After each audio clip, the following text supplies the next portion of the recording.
Al presidente de la Junta en el debate del Estado de la región, recordarán ustedes que hablaba de la Agenda 2013. Bueno, pues esta situación de exclusión social está en la Agenda del 2012 y hay que darle una respuesta. O sea, tenemos que tener preparada una respuesta para que, si me lo permiten, podamos decir que en Extremadura no vaya a pasar hambre nadie, que no haya nadie que vaya a poder pasar hambre. Y para eso hay que buscar recursos. Y yo creo que los recursos, si se buscan, se encuentran. Por ejemplo, estamos a 17 de agosto. Nada se sabe de los 20 millones de euros que constan en los presupuestos generales del Estado y que teóricamente eran para la renta básica. A fecha de hoy ya no pueden ser para la renta básica, porque la ley no está aprobada. Y por tanto, mientras la ley se tramita, mientras la ley se aprueba, nos iríamos a los meses de octubre o de noviembre. Quiere decir que esos 20 millones serían imposibles ya de gastar en este año.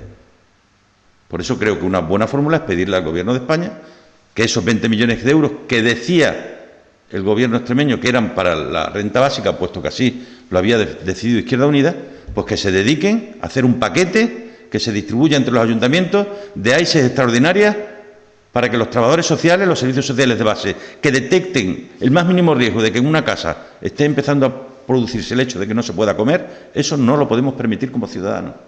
No lo podemos permitir. Porque si permitimos eso, el resto de los discursos sobra. Si permitimos que en Extremadura pueda haber gente que vuelva a pasar hambre, cuando digo vuelva es porque hubo un tiempo en el que en esta tierra se pasó mucha hambre, si permitimos que se vuelva a pasar hambre, todos los demás discursos están sobrando.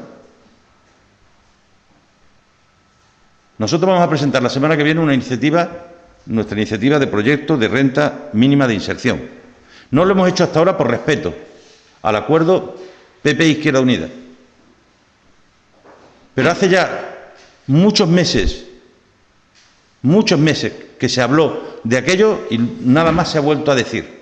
Nada más se ha vuelto a decir a partir de entonces. Y ahí están nuestros 30 diputados. Nuestro proyecto, nuestra proposición de ley de renta mínima de inserción y nuestros 30 diputados. Para que sobre nuestro proyecto o sobre el que sea, esto lo aprobemos cuanto antes.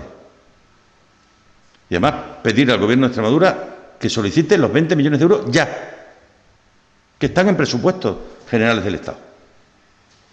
Y como ahora no es posible, porque no está la ley aprobada, que haga paquetes de AISES extraordinarias y los distribuya entre los ayuntamientos para que los servicios sociales de base, que son los conocedores de la realidad, de dónde está, de la enfermedad social, podamos decir con tranquilidad, oye, aquí estamos haciendo lo posible para que no haya nadie que vaya a pasar hambre. Y desde luego tiene que ser una partida a valorar clarísimamente los presupuestos del año que viene. Los presupuestos del año que viene tiene que haber una partida, no la que hay para AISES, con eso no llega ni para empezar, para hacer frente a esta realidad que yo no me invento. Cuando yo hablo de 96.000 personas con prestaciones y otras 90.000 sin ellas, yo no me estoy inventando nada. Esa es la realidad. Cuando hablo de 64.000 hogares con todos sus miembros en paro, esa es la realidad. Y cuando hablo de 108.000 personas con más de un año de desempleo, esa es la realidad. Y además no me dirán ustedes que busque culpables. Yo aquí esta mañana lo que estoy proponiendo es que busquemos soluciones. Que busquemos soluciones. Hay 20 millones en los presupuestos generales del Estado. Se puede priorizar en la ley sobre los depósitos bancarios el dinero destinado a este fin. Es decir, llegado un momento en el que tengamos entre nosotros ciudadanos y ciudadanos que pasen hambre, no hay más obra social que darles de comer. Y en tercer lugar, yo creo que mañana mejor que pasado, que Monago solicite a Rajoy un impuesto sobre las grandes fortunas destinado a evitar que en este país se pase hambre.